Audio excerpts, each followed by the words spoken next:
used to believe that when love broke, it shattered loudly, that there would be screaming, chaos, something, anything to warn you that your life had just cracked open. But when I found out, it was quiet, too quiet. My name is Michelle Perry.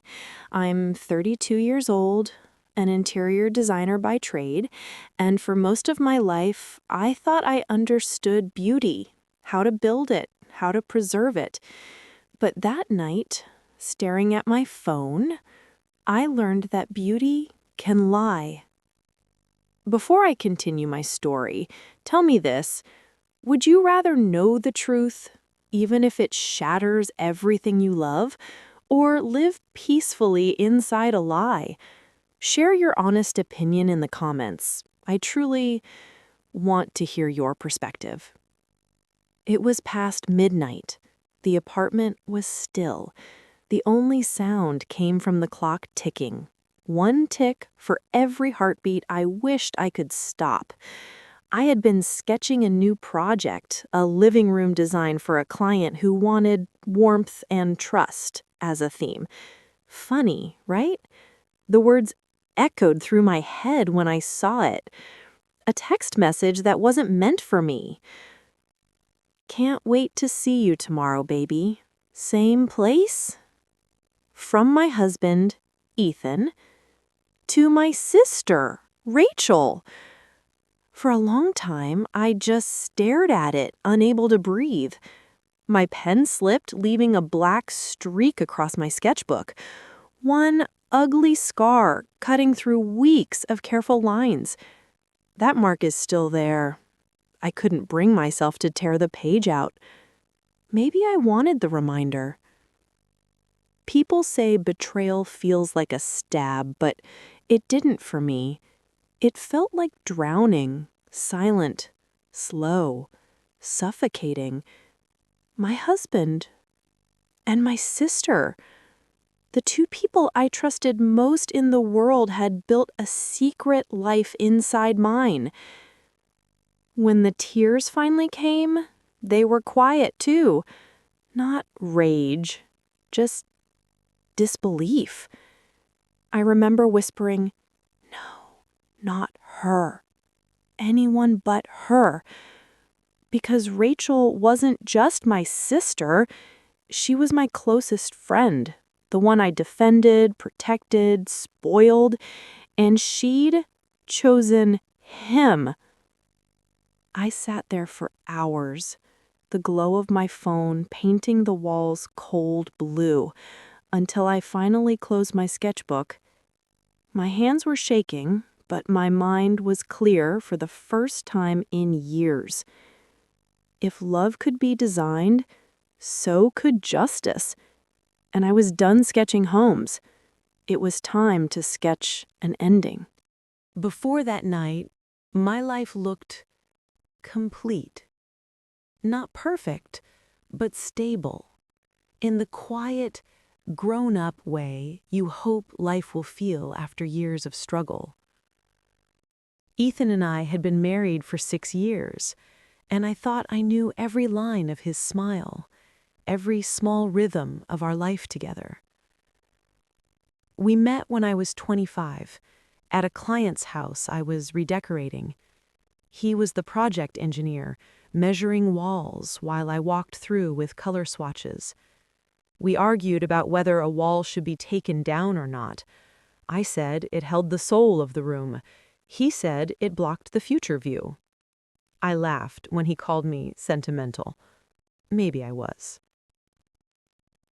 Back then, he made me feel safe, grounded. And in a world where every design choice depended on balance, light and shadow, hard and soft, Ethan was my steady gray. Rachel, my younger sister, was the opposite. She was sunshine and storm all at once, the kind of person who walked into a room and everyone looked. I used to admire that about her. I used to think she was everything I wasn't, spontaneous, carefree, brave. Growing up, I was the one who cleaned up her messes. When she dropped out of college, I helped her move back home. When she couldn't pay rent, I loaned her money. And when she cried about her last breakup, I sat with her on the floor until morning, reminding her that she deserved love that stayed. So when Ethan first met Rachel at our housewarming party, it didn't even cross my mind to worry. Why would it? She was my sister, my best friend, the one who'd braid my hair before big presentations and text me silly memes during late work nights. I remember that day clearly. Rachel walked in wearing this burnt orange dress, her laughter louder than the music. She handed Ethan a bottle of wine and said, "You're stuck with my sister now. Good luck surviving her perfectionism." We all laughed. I didn't know that moment would one day replay in my mind like a cruel prophecy. Our marriage wasn't dramatic. We had our differences. I worked long hours. He sometimes complained I was too focused on my projects. But I thought we were okay. I thought love, once earned, was a steady thing. Every Sunday, I'd sit by the kitchen window with my sketchbook, sipping coffee, drawing color palettes. Ethan would pass behind me, kiss the top of my head, and say, "Still designing the world one page at a time?" I'd smile and answer, "Someone has to." I didn't know then how that same sketchbook would later hold the blueprint of my revenge. Rachel started visiting more often about a year before the betrayal. She'd drop by unannounced, bringing takeout, talking about her new job at a local marketing firm. Sometimes she'd stay for dinner, sometimes overnight. Ethan would joke that she was our unofficial roommate. I thought it was sweet. I thought he was being kind. She'd sit on the couch, scrolling through her phone, laughing at something, and Ethan would glance at her in that easy, familiar way people do when they've grown comfortable around family. I never noticed the extra seconds in his gaze. Or maybe I did, and brushed them away as imagination. Because Rachel had always drawn attention, and I had always made excuses for her. I remember one evening, late spring. We had all gone out for drinks to celebrate one of my design awards.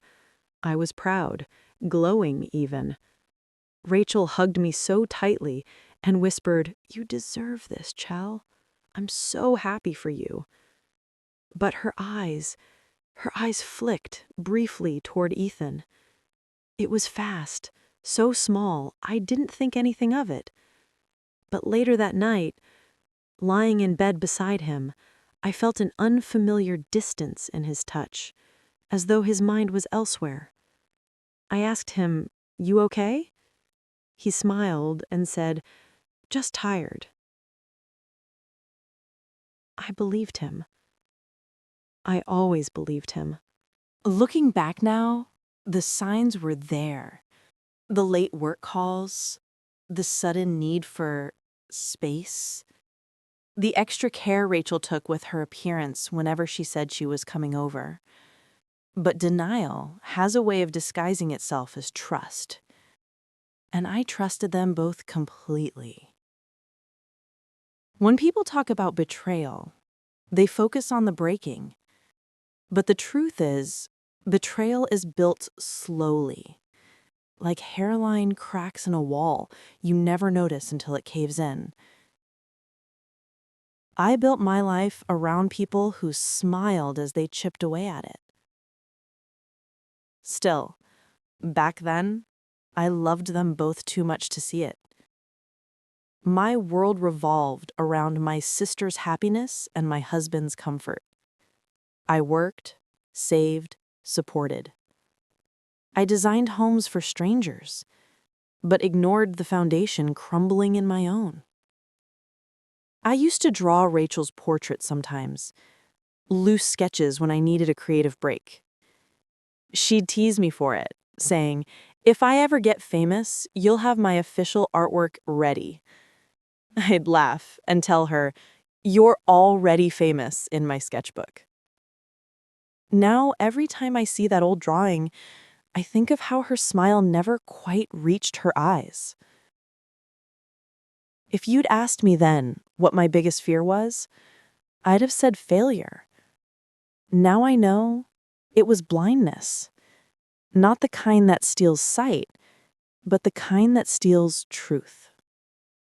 That was my life before the night everything changed.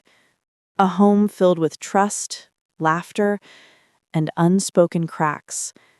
And me, sitting at the center, sketching dreams on paper, while the real world quietly redesigned itself behind my back. Sometimes pain doesn't hit you all at once.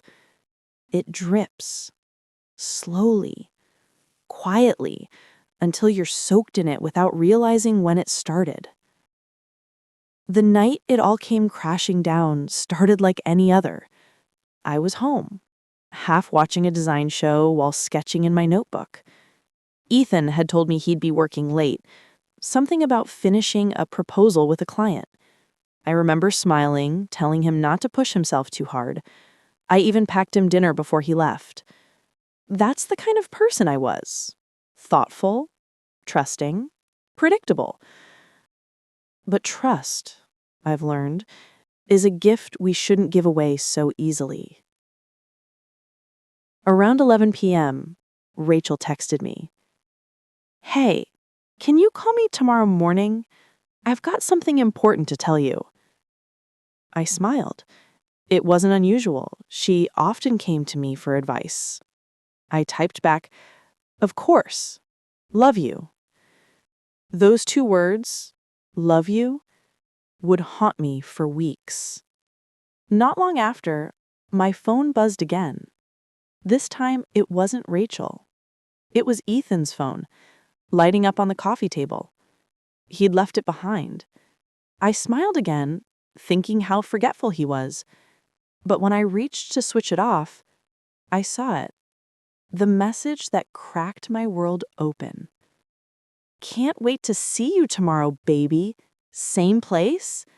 From Ethan to Rachel? How could she? For a moment, I didn't breathe. My heart didn't race. It stopped. I remember whispering to myself, "No, that can't be right." I opened the thread, my hands trembling, scrolling up. There they were. Dozens of messages, hidden in plain sight. Conversations that stretched back months. Messages full of inside jokes, of tenderness, of plans. Our anniversary weekend, the one I thought Ethan had spent working late, he'd been with her. My sister. I don't remember how long I sat there. Maybe minutes, maybe hours. I know that when I finally looked up, the room felt foreign, like every piece of furniture I'd chosen, every color I'd painted, suddenly belonged to strangers. I wanted to scream, but I didn't. Instead, I felt something break, quietly inside me, a quiet shatter that no one else could hear. The next morning, I confronted Rachel. She came over, cheerful as ever, holding 2 lattes. "Morning, sis." I didn't answer. I just handed her the phone. She froze. I watched the color drain from her face. At first, she tried to deny it. "It's not what you think, Chell." I interrupted softly.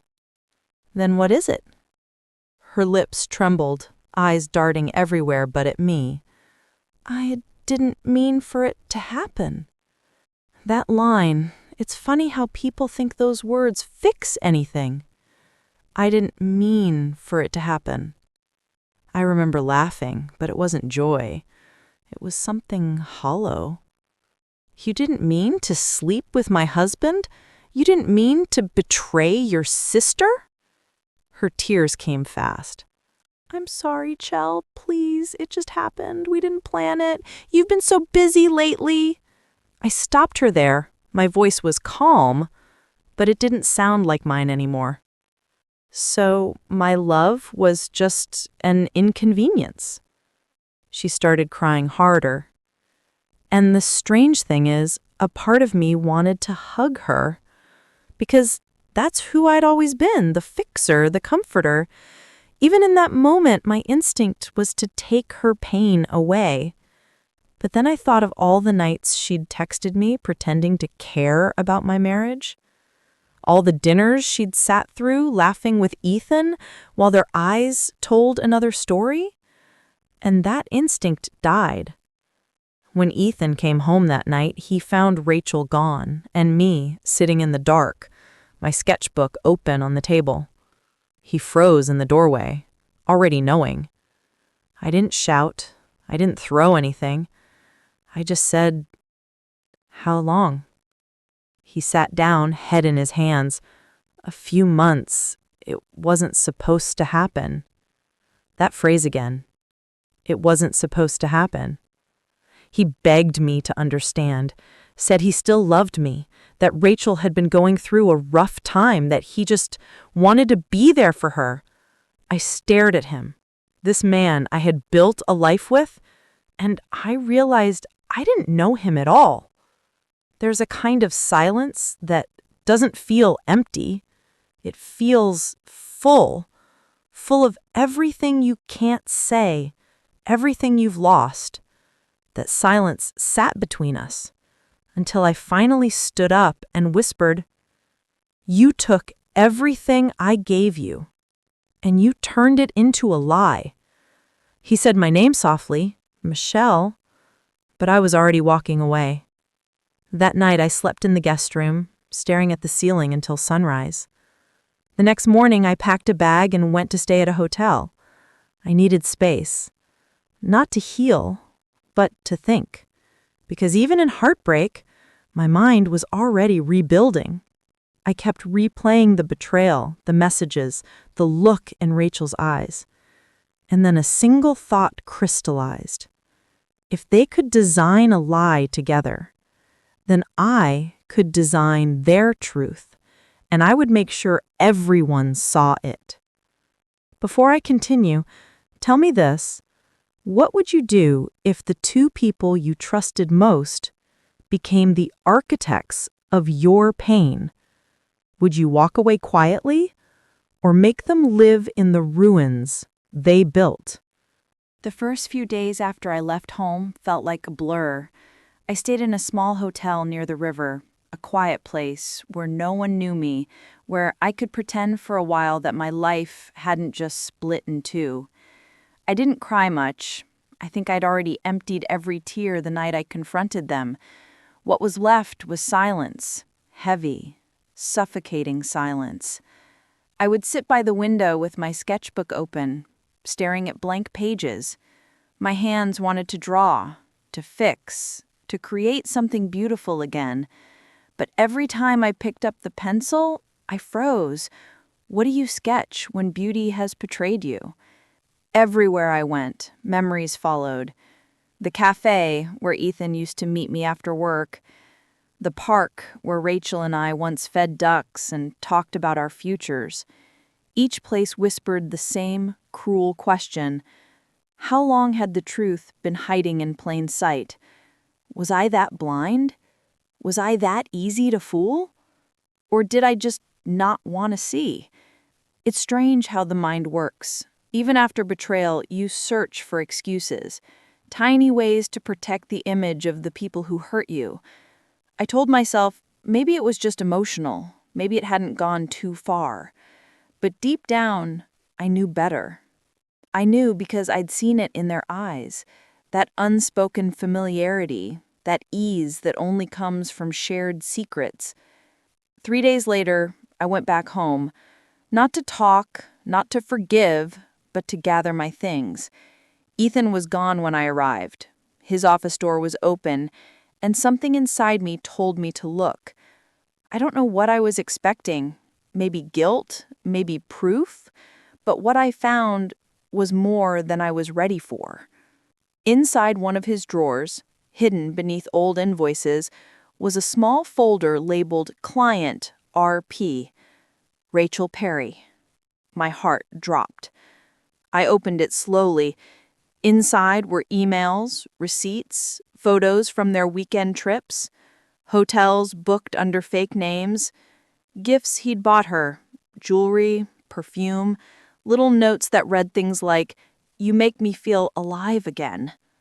Alive again. And what was I? Dead weight? Every letter, every receipt, every careless piece of paper became another cut. It was like watching the autopsy of my marriage, every detail laid bare in front of me. I took pictures of everything, not out of spite, but out of clarity. I needed to see, to remember, to remind myself this wasn't a nightmare. It was real. And that's when something inside me shifted.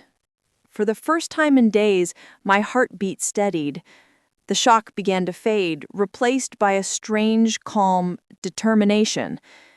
Because if I was going to heal, I couldn't just walk away.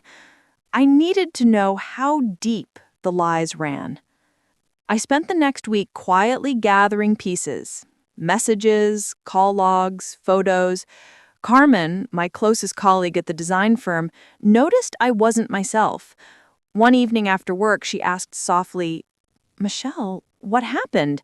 For a moment, I couldn't speak. Then the words just spilled out.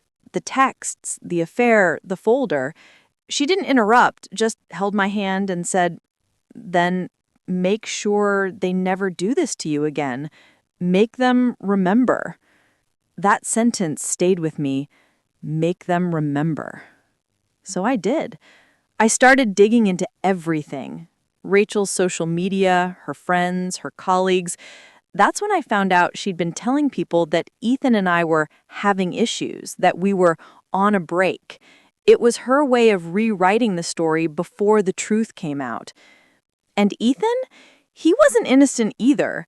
He'd started moving money from our joint account. Small amounts, but enough to make me realize he was preparing for a future that didn't include me. I remember sitting on the floor that night, surrounded by papers, my sketchbook open beside me.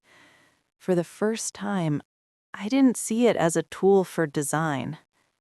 I saw it as a map.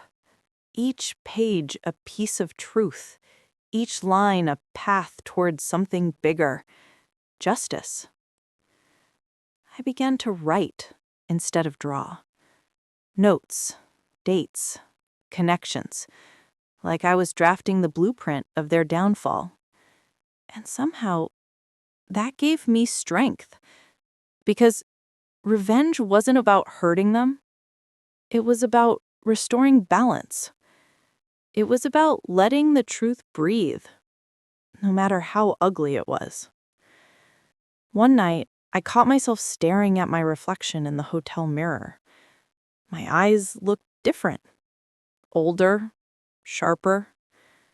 But behind the exhaustion, there was something else. A spark. I whispered to myself, "You're not broken. You're becoming." And for the first time since it happened, I believed it. You see, anger is an ugly thing when it's loud. But there is a quieter rage that sits in your bones and sharpens everything it touches. That was the rage I learned to live with. It didn't scream. It measured. It waited. It made lists. I remember the night I closed my sketchbook and decided I would not be the broken one in this story. The black streak from the first night still marred the page. I drew a single line beneath it and wrote, "Plan." It looked ridiculous, a designer's word written like a threat, but it steadied me. What did I want? Not revenge for revenge's sake, not petty humiliation. I wanted the truth to be seen, and I wanted them to feel the consequences of the choices they'd make in secret. I wanted Rachel's lies to be the thing everyone remembered when they thought of her. I wanted Ethan to wake up one day and understand that comfort taken at someone else's expense has a price. So I started with facts. Rage needed evidence. I went back to Carmen first. She didn't gasp when I told her everything. She sat down, shut the office door, and listened. When I finished, she said, "Name me the things they can't explain." I told her. Hotel receipts, messages, travel dates, gifts, unexplained withdrawals. She said, "Then collect them. Quietly. Legally. We do this by the book." That was my lifeline. Quiet. Legal. Unassailable. Tom Willis, the lawyer I'd met through a family friend, came next. He smelled of old books and knew how to make things official. He showed me the machinery of truth, subpoenas, account freezes, formal requests for documents, and confidentiality safeguards. He didn't promise theatrics. He promised process. He promised exposure that could not be laughed off as rumor. I worked in layers. I started with paper, photos of receipts, the hotel invoices from Ethan's hidden weekend stays, screenshots of messages, the little notes in his drawer. I photographed everything and time-stamped the images. I made copies and fed them into folders titled with dates, like chapters of a case file. My sketchbook became a ledger, more precise than an accusation, more deliberate than fury. Next, I let evidence follow the money. Tom advised asking for a trace of withdrawals from our joint account. Small amounts, transferred out, moved into accounts with plausible labels. He explained how a paper trail would show intent, pattern, premeditation. I felt cold when I saw the list of transfers. Each one was a quiet betrayal, a small stone placed in a wall around them. I kept those stones. But facts alone don't make people listen. People defend what they want to believe. So I needed context, witnesses who would not be dismissed as biased. Carmen and I quietly reached out to people Rachel had confided in, a coworker who'd been told the "we're on a break" line, a manager who overheard suggestive calls during work hours, a friend who accepted gifts with a shrug. They didn't want drama, but they remembered details. People tend to remember other people's small betrayals once you give them a reason to see. I mapped everything in my sketchbook like a blueprint. Each piece of evidence had a place, an angle, a way to be presented so the lie could not be reshaped into sympathy. Photographs in one column, financial transactions in another, messages cross-referenced with dates.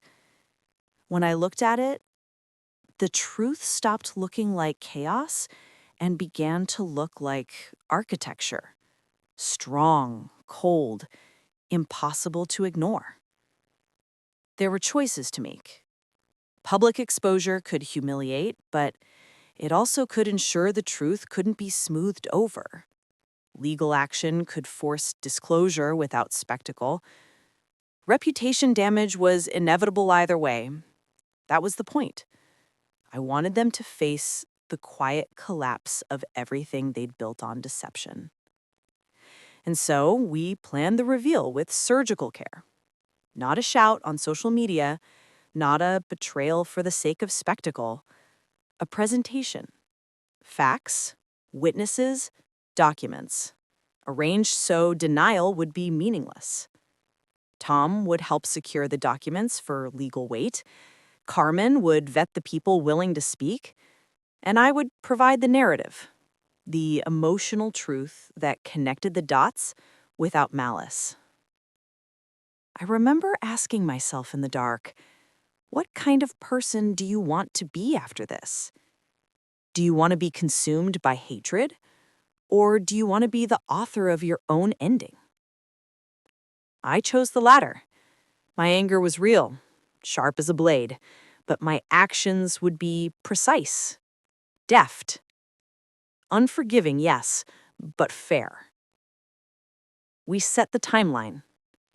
We waited until Rachel had agreed to the big promotion celebration at her firm, a night when she would be surrounded by colleagues, friends, and the exact audience most vulnerable to social fallout. We arranged for a controlled disclosure, not a smear, but a series of undeniable facts presented to the people whose opinions mattered most to Rachel: her peers, her bosses, the social circle that sustained her image. I practiced the words in my sketchbook. I wrote them like design notes: calm, clear, no melodrama. I rehearsed how to hold my face steady while the world tilted.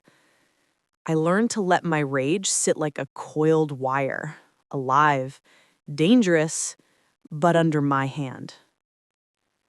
If you're drawn to stories where calm turns to power, stay with us. Subscribe to Revenge Home for more tales of justice served quietly. The plan is complete. The next act is execution. The night I decided to move from planning to action, I slept poorly. Not from fear, but from an electric kind of readiness. By dawn, I felt like a surgeon who had rehearsed the incision 1,000 times. The patient was my life. The operation would be clean. We chose Rachel's promotion party as the stage. It was perfect for reasons that felt cruelly practical. Colleagues who admired her, clients who'd been wooed by her charm, and industry profiles that would echo any scandal for weeks. In short, an audience that fed on reputation. I wanted their attention to shift, carefully, irreversibly. Tom arranged for a private meeting with Rachel's supervisor the day before, under the pretense of a confidentiality check about a joint business interest. He presented the financial trail and asked for cooperation in obtaining records Rachel had used to secure the promotion. The supervisor, stunned, promised discretion. That small, promised ripple would make the larger wave feel inevitable. On the evening of the party, I sat at the back of the room, a silhouette among the soft lighting, my sketchbook in my lap. Inside, in the pages where I once drew sofas and light plans, I'd written the sequence like stage directions: evidence, witness, context. Calm, clear, no melodrama. Carmen sat beside me, steady as always. She whispered, "You ready?" I nodded. My pulse was quiet under my ribs. The first move was subtle. A mutual colleague I'd spoken to earlier, someone Rachel trusted, was scheduled to speak about a recent campaign. Instead, the colleague presented a small, innocuous slideshow. Midway, the slides shifted. The images became invoices, hotel bookings, screenshots. The room, at first puzzled, then absorbed what they saw. Dates that matched client meetings, receipts paid in cash under assumed names, messages with intimate language masked under corporate chatter. You could feel the air change. The laughter died. Drinks were forgotten in hands. Eyes moved from screen to face, searching for explanations, for context, for the obvious misread. There was no immediate outrage, but a thick, stunned silence that felt like someone closing the lid on a box you didn't want opened. I spoke next, quieter than I felt. Tom had advised restraint. The truth needed no theater. I told the room what the documents showed: the pattern of secret meetings, the payments moved into accounts with questionable labels, the messages that transformed professional familiarity into emotional intimacy. I didn't use his name as an accusation. I used facts as landmarks. I showed the photos from our joint account, the timestamps, the places. I let the evidence do the work. Rachel tried to smile through it at first, a reflex, a practiced charm that carried her through difficult interviews and awkward client calls. Then she went pale. Her fingers trembled around her glass. Her eyes sought Ethan, who was not in the room. When someone asked quietly, "Is this true?" she stammered and said, I can explain." No one wanted to be the one to give her the space. It was like watching someone trying to grasp smoke as it slipped through their fingers, wanting to hold on to something real when all around them everything was dissolving. The manager stood up and asked to see the documents offline. A client who'd been considering Rachel's firm for a large contract excused himself politely. People clustered in small groups, whispering. Reputation is social currency. When its value drops even slightly, people make choices quickly. They protected themselves first. What felt most devastating to watch was how quickly people rewrote their stories about her. The woman who'd once been praised for her initiative was suddenly described with cautious distance. Boundary issues, poor judgment, unprofessional. The language was clinical, but the meaning was clear. Social ruin doesn't always arrive as condemnation. Sometimes it's the polite withdrawal, the scheduled retreat of support that leaves someone exposed. Later that week, HR opened a formal inquiry. An internal email I'd arranged through Tom initiated a review of Rachel's conduct. Clients asked for reassurances about conflicts of interest. A couple of vendors retracted pending endorsements. The promotion paused. The firm's PR team, trained to protect reputations, moved quickly, not to support Rachel, but to contain reputational damage. The legal steps Tom had prepared concurrently were equally efficient. We filed for an accounting of the joint finances, served notices for the transfers, and requested formal depositions. Ethan, realizing the net was closing, reached out with frantic apologies, but the legal record had already been set in motion. Words on paper are less easy to mold into contrition. One of the more painful payoffs was seeing acquaintances I'd once envied think twice before posting congratulatory messages. Friends who'd once cheered her accomplishments now hesitated at the threshold of her life. The social mirror she had used to polish herself was cracked. That crack spread in tiny, precise lines until it was no longer a single blemish, but a map of exposure. I won't pretend there wasn't a moment of cruelty inside me. A small flash when I realized the full weight of what we'd done. But it was not triumph in the way movies show it.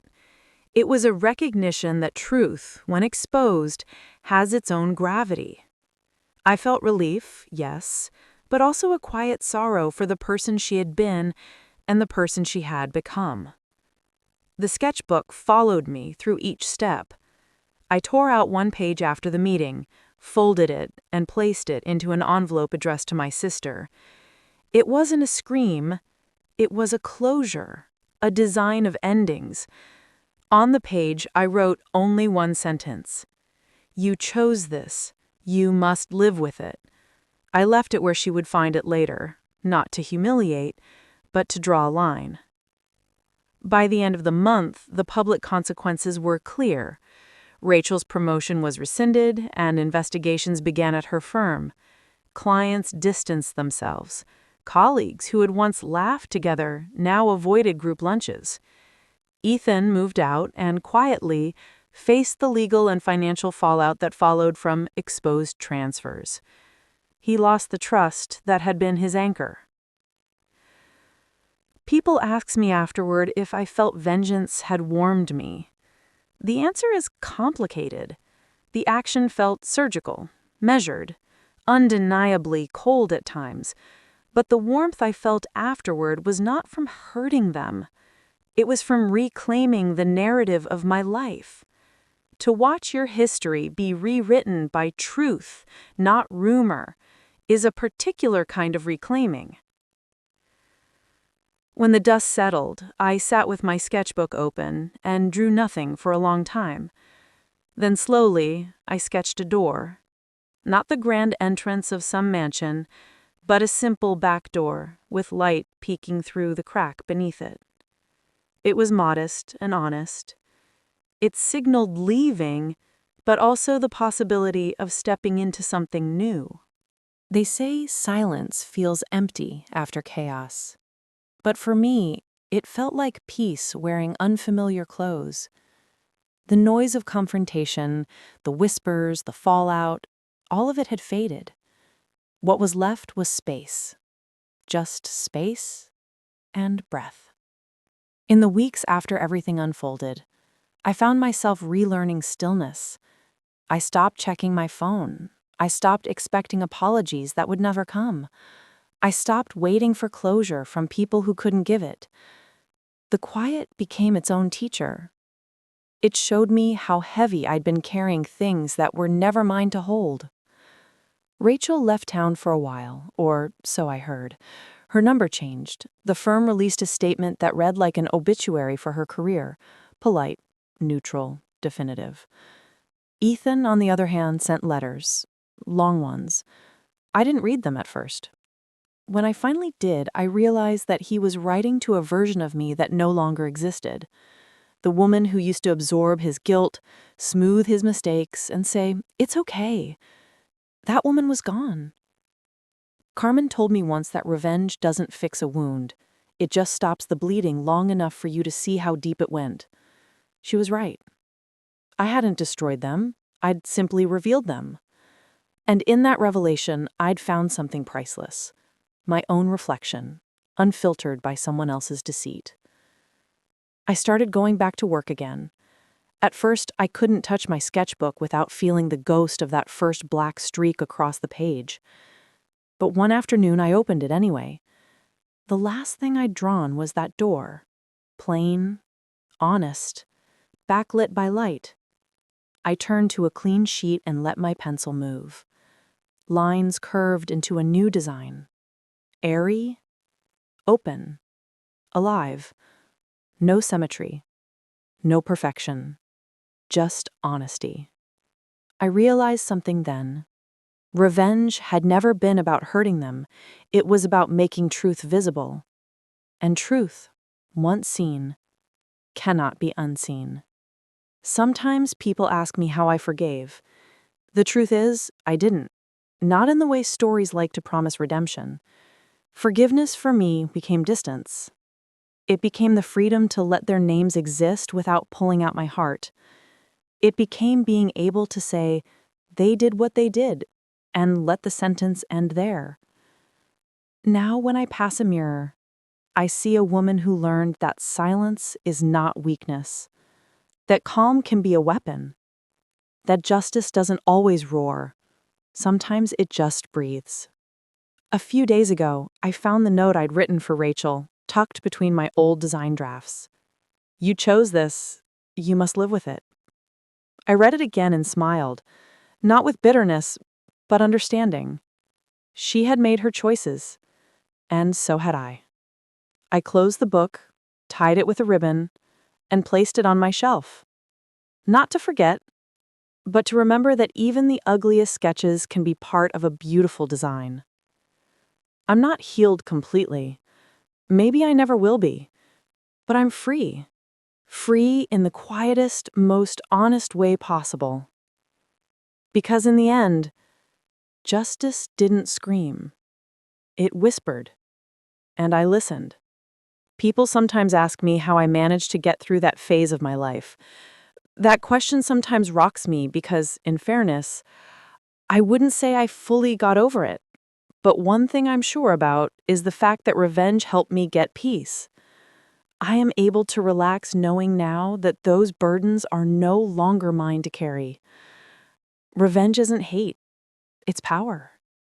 This was another story from Revenge Home, where we turn pain into purpose and betrayal into balance. If you found strength in Michelle's story, subscribe and join us for the next transformation.